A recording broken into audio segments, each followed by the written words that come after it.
Welcome to Small Talk, where each week we sit down to discuss the sermon-based small group questions at Wallula Christian Church. Hello and welcome back to Wallula's weekly podcast, Small Talk.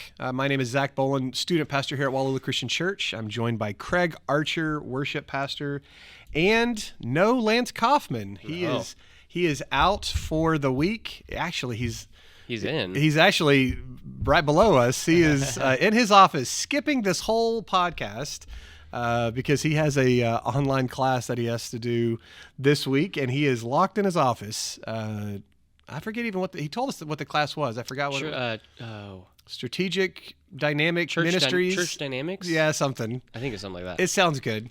So he doesn't have to go in person, but he does have to be online. So it's kind of a weird dynamic, but we're taking the podcast today and leading it ourselves. So we'll see how it goes.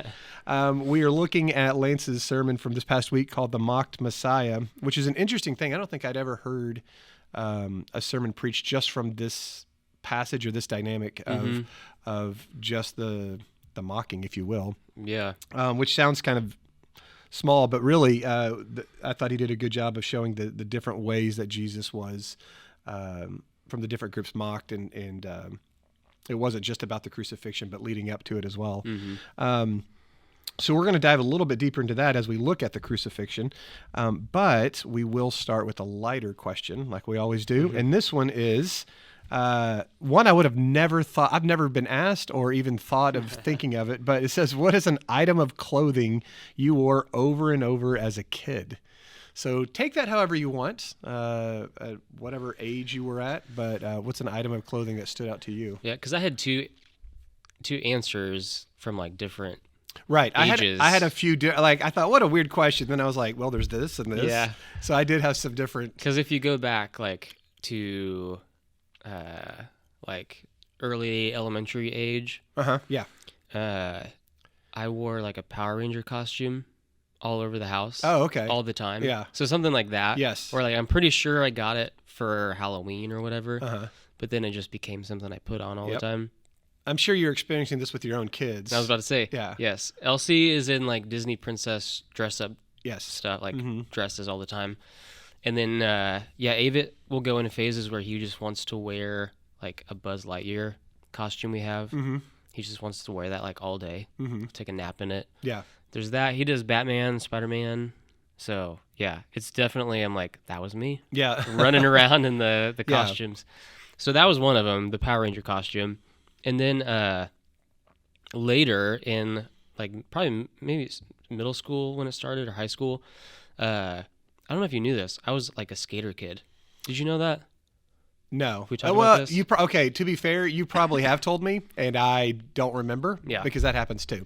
But no, I don't think I did know that. Yeah. So did you have like long hair? Yeah. Like parted in the middle? Not like long. It was like down to almost my shoulders at one point. But if that Craig could see you now. Oh, man.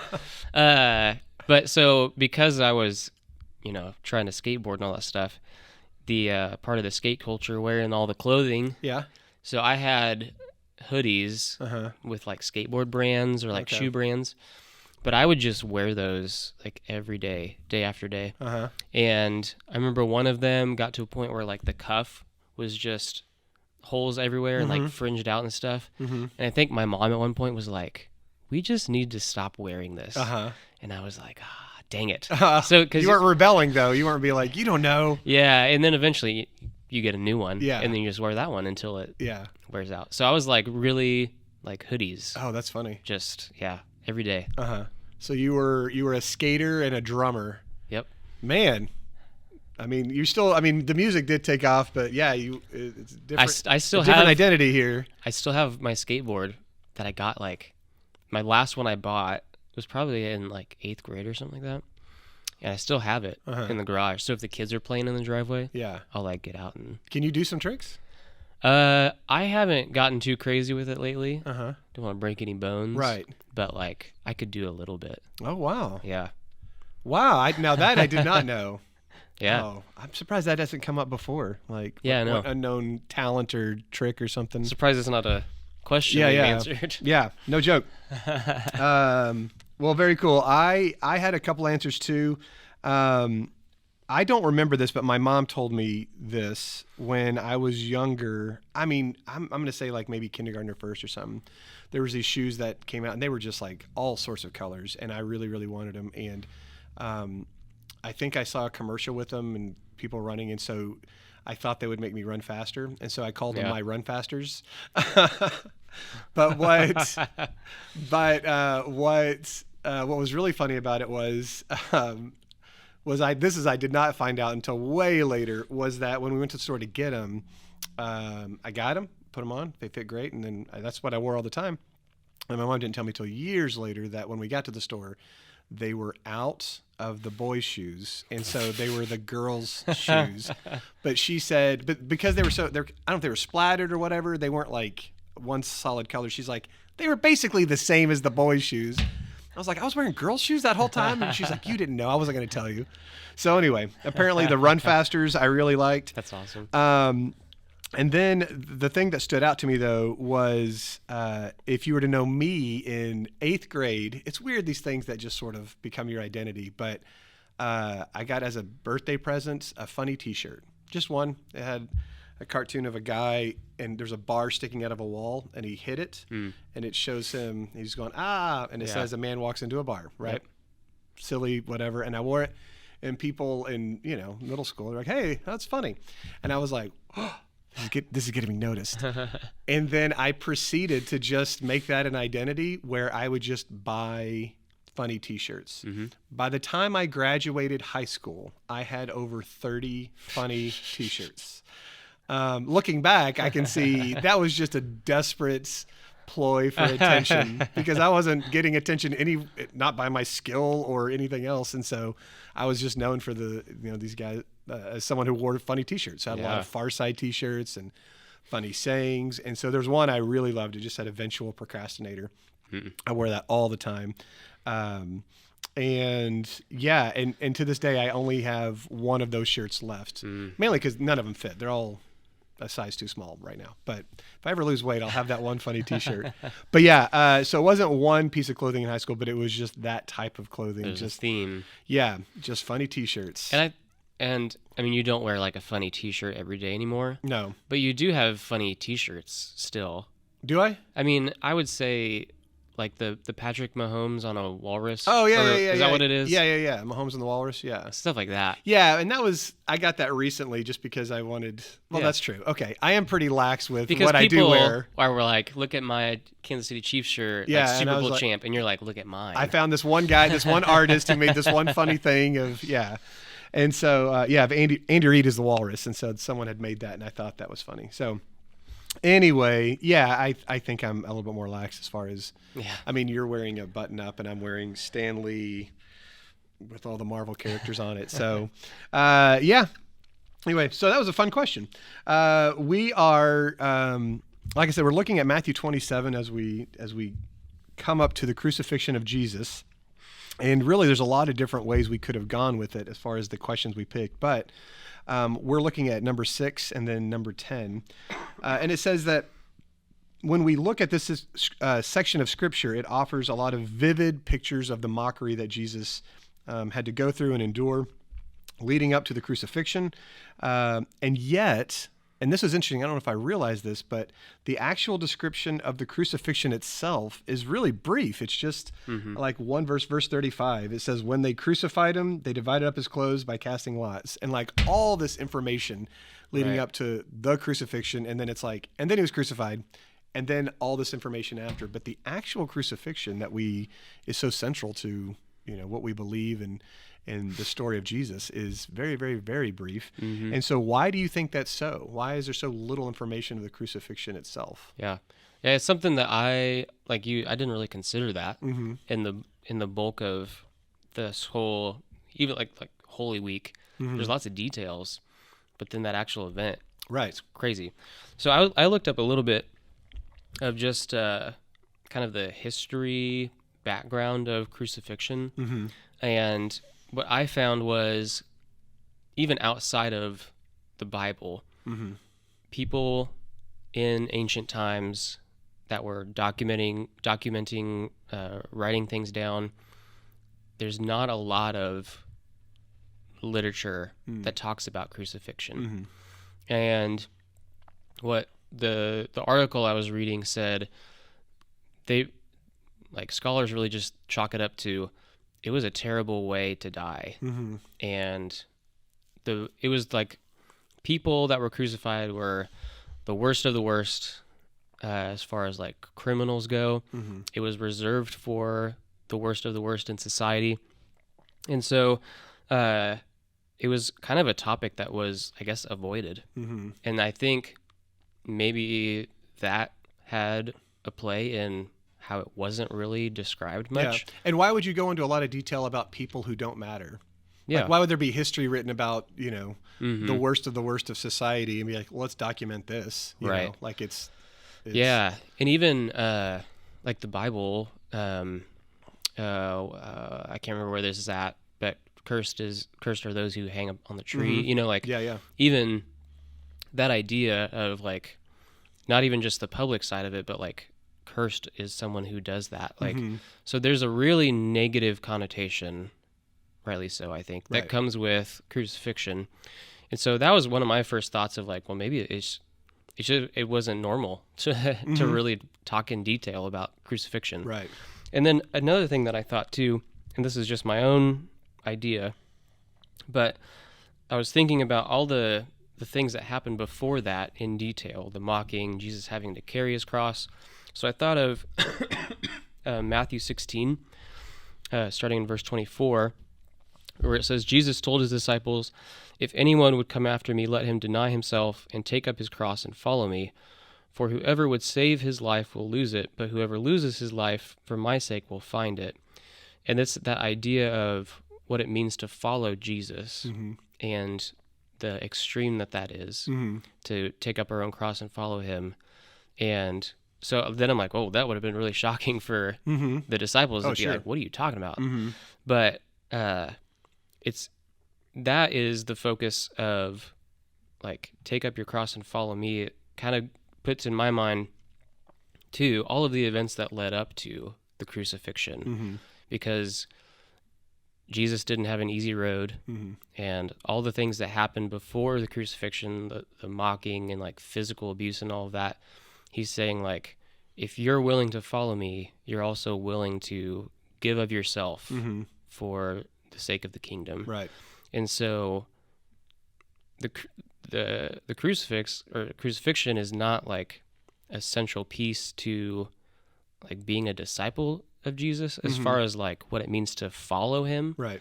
Like, yes, we would follow him unto death. Right. That's really the focus is to give up your whole life. It doesn't necessarily mean yes to be crucified, although some would. And so, yeah, it's like, well, I guess we don't need the details of crucifixion. Right. But we just know that he died on the cross for us. Yeah, yeah. So those are two angles that I kind of took on it. Yeah, I think when I was thinking about the question, like, there's no point in like, and once again, this is not thus saith the Lord, or this is just my opinion of it. Yeah. But there wasn't a point for the disciples to go into the detail because everybody knew.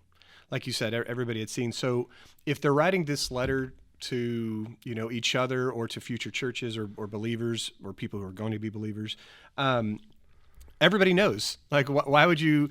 The details before about what happened to Jesus exactly, like as far as being mocked, the crown of thorns, all this stuff, that is unique to him. That is unique to his story. But then once you're crucified, oh, well, everyone knows what that is like. So to go into detail about, and then they did this, and then they did this, and then they did, and like, well, you're just sort of painting more of a gruesome picture that you don't need to. Everybody can fill in the gaps with that. For us, we don't know what that's like. And so I think that's why it was so surprising, because I'm like, why do I know so much about the crucifixion? And it's like, because all this other research had been done. But even though there isn't a lot of, like you said, there wasn't a lot written about the crucifixion, there is stuff written about it, though, that we do know outside of the Bible. And that's why we do know what we do. But yeah, it was such a gruesome thing that I don't think people needed to describe, because everybody already knew. And even leading up, I mean, the whole, I think it's called, I was told a cat of nine tails, but a flagellum, I think is what it is. But even the whipping, and Lance had talked about this, and if you heard his sermon, it could, he detailed what it was like for Jesus, and it can, I don't know, it could be uncomfortable just to hear it, to hear calmly, this is what happened. And I remember even when the Passion of the Christ came out, and people complained it's too gruesome, it's too whatever, and it's like, actually that's what it was like. And if it seems excessive, it's because that's the reality of it. And but I remember one of my professors, Mark Moore, talking about, even with that, the whipping or the lashing, and as they would, hit their back, these pieces of leather that had like bone and shards and stuff in it would kind of latch on. And the way Lance described it was different than the way I remember it being told to me. So I don't know which one, they're both not good, but he said you would latch, and instead of just a whip or something that we're used to, it would, get into the back, and then he would tear it down. It was kind of rake it across. And in the book I read, it said that 6 out of 10 people died from flogging alone. Yeah. And it said either by blood loss or by their bowels coming out of the side, because it would just rip open their stomach.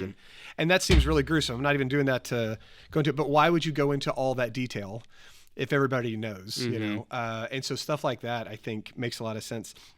The other thing that I found, this quote by Mark Moore when I was looking up, his sort of commentary on this, was he said one of the reasons he thought that it wasn't really focused on was because Jesus's physical pain is not the point. The fact that he died is important, but that's not really the focus of it all. He said his spiritual suffering was far greater than the physical torture, which is a crazy thought. He said Jesus took our place, became our sin, and was separated from God. And that was worse. That was a worse fate than even the crucifixion. And there's a lot of detail into that. So I think, I think it's a really interesting question of why they didn't highlight it as much, but it makes sense. And when you think about what Jesus went through, he wasn't, the pain that he went through wasn't the most pain anyone's ever gone through, if that makes sense. Other people have been crucified, other people have been tortured. And so although it is bad, I mean, really bad, that's not really the most extreme thing that happened to him. It was the taking on of sin and being separated from God in the whole process, because he had never been separated from God. And that's like communion is our time where we focus on the cross and crucifixion, but we, like, every week, it's not like we talk about the physical suffering that happened. We drink juice and eat the bread, but it's like we talk about like the effects that we get, like the spiritual effects that we get because of that. Right. And not like just dwelling on his body was beaten and he died on a cross. Yeah. But there's so much more to all of that. So that's what we focus on. Yeah. I think, and just to wrap this one up, I do think it's important for us in our context to think about that too. Because in this audience, they knew it. They'd experienced it, seen it. He was crucified is enough for them. For us, we kind of have to, it helps us to hear the details like Lance did in his sermon, to be reminded of how intense and serious this was. Because we read, he was crucified, and we're like, oh, got it. And it's like, to sit with it and to even just hear him go through it is hard. And so I think it's good for us to understand the reality of that as well. Yeah. As we look at the last question, or second to last one, I guess, it's number 10. And so we're looking at the cross, right?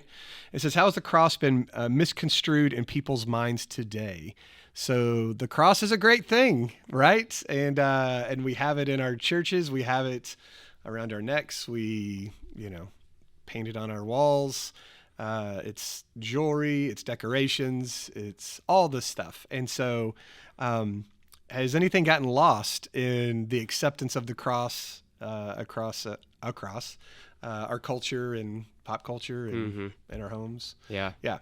And I don't know if Lance said on Sunday, like he mentioned like the necklaces, but it's like kind of like a similar to like the modern day electric chair sort of thing. Right. And I've heard people say that before. Yep.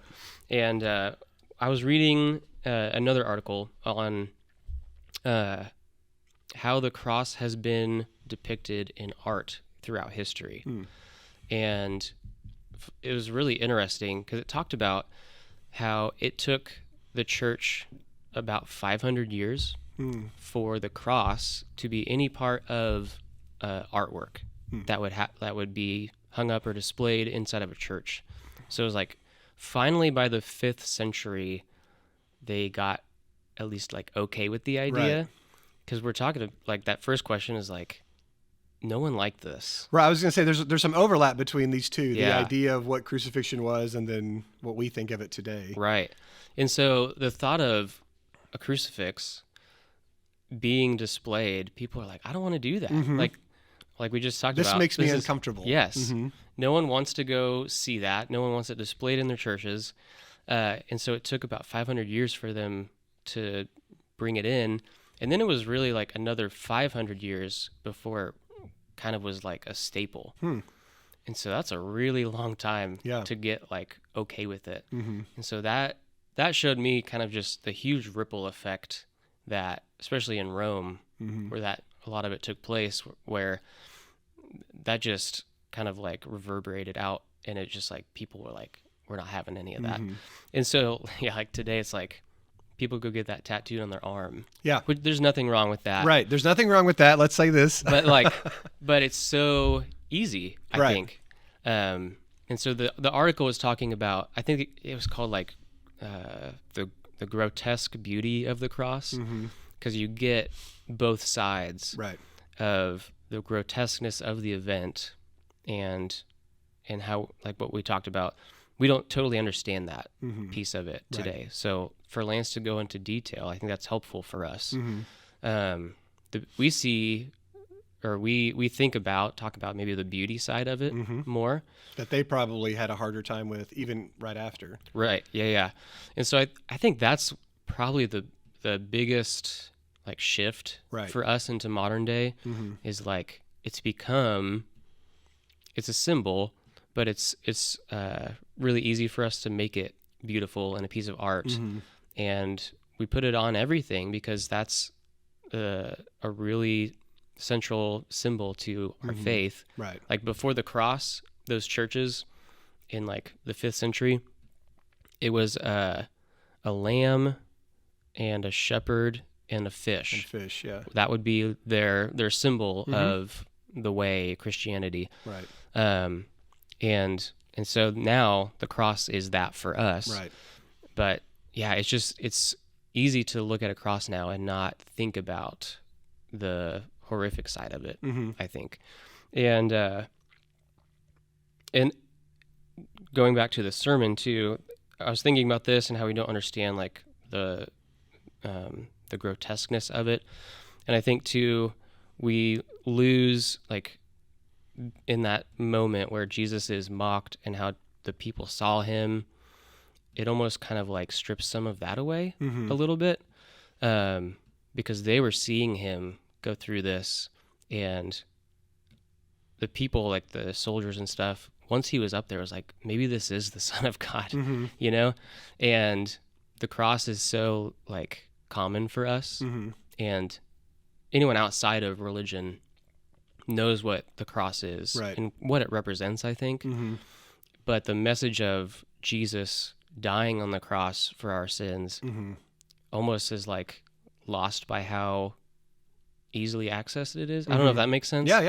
And so that the message on Sunday about like the different crowds or like reactions and dealing with Jesus, it's almost like we could probably find a modern day version of some of that and how people react to the cross. Yeah, for sure. Did you ever wear a cross? No. I guess I didn't wear it, but like growing up Catholic. Oh yeah. I had a rosary. So like the crucifix is at the bottom of that. Yeah. So that was like the only like physical thing I had like that. Yeah. No, that's a good point. And like I went to I was at a mass a couple of months ago. My nephew was getting baptized, which is a whole other thing. But Graham and Sailor went with me, and so they don't just have the cross, they have the crucifix. So Jesus is on the cross, and for as intense as that is, and it's funny because Graham was like, he goes, I don't know if Jesus would have been that skinny, and so I was like, all right, it's fine. And so, but part of me appreciated at least. That's intent. You know what I mean? Like you were showing what it looks like. It's not just the symbol. Right. I mean, it is a symbol, but like with Jesus on it, you have a clear understanding of what that cross represents. And so, yeah, growing up, I remember there was a crucifix hanging in the like the entryway into the I want to say like worship center. Sure. But it's not called sanctuary, that. Yeah. But I remember as a kid looking at that, and it really drew my attention, and like I would kind of like fixate on it sometimes. It was a little bit of like a shock. Yeah. And I think that's on purpose. Yeah. But I know like some Catholic churches, it's like it can be like life size for some of the crucifixes, and yeah, it's like it's there for a reason. Yeah, I think. Yeah, when I was, how's it been misconstrued? I asked if you wore a cross. I think I have in different times, and I'm not even knocking it if you do. So that's not even the point. My son Graham just got baptized, and so his aunt got him a cross. Brooke did, and he wears it almost every day, and I love it. I love that he does that. Yeah. And so I don't have strong feelings one way or the other. Someone does or doesn't. I do. I won't say have strong feelings, but how's it been misconstrued? You see it because it's so easily accessible that people who are not living for Jesus, or maybe even you would be surprised, like athletes and musicians and whatever, it's just not uncommon for them to be wearing crosses, and not to challenge their salvation. But if the idea is this is a representative of Jesus Christ who died for my sins, and my life is devoted to him, and then you see the way they live or the way they talk or the song they're winning the award for as they're wearing the cross, and you're like, that was not edifying to Jesus. And so I think it's become so popular, which is good, but because of that we stop thinking about like its original meaning and like how can we make this cross even better. So we're gonna make it gold, or we're gonna put diamonds in it, and it seems just so like, if you were to take someone from the first century church and bring them here, and I think they would be shocked. Well, they would be, like, because they're so far removed from it. The symbol represents Jesus, which is good, but I think today it's been misconstrued because we focus more on the symbol than of Jesus, and so that's kind of the danger of it. It just becomes this thing that we see and we're like, oh yeah, that's Jesus, but we forget to make the personal connection.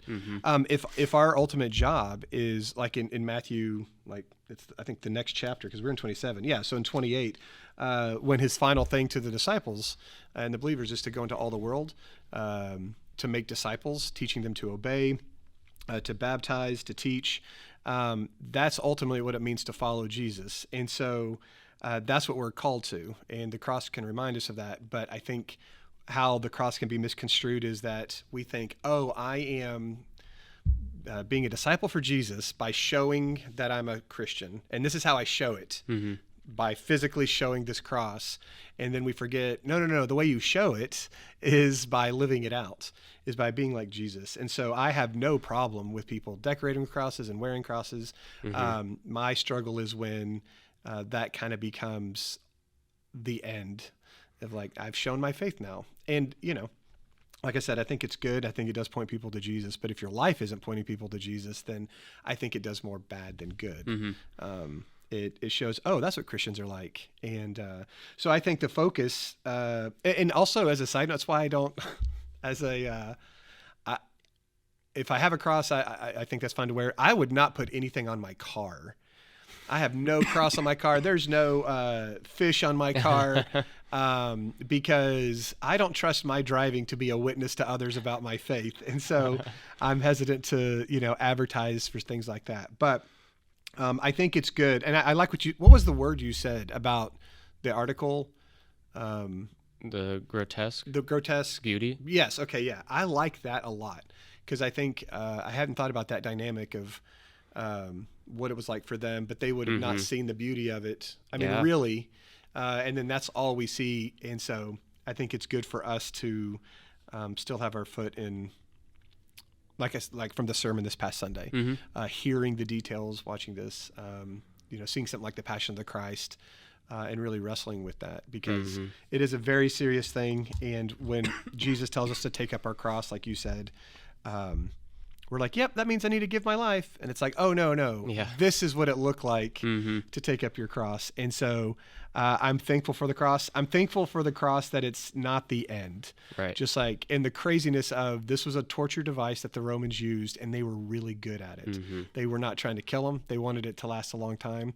And because of the fact that Jesus happened to die on it, it has totally been taken over as a symbol of hope, which how bonkers is that? And so I love the cross. I love that we have it in our church. I love that, that's our focus, but the focus is not that he died, but that he rose again and that he defeated that death. And so it is kind of crazy. I haven't really thought about this, but like these questions are making me think about it. And what you just said, like, even singing about the cross. Oh yeah. Like how wild. Yes. Like Rome would have never thought. Yes.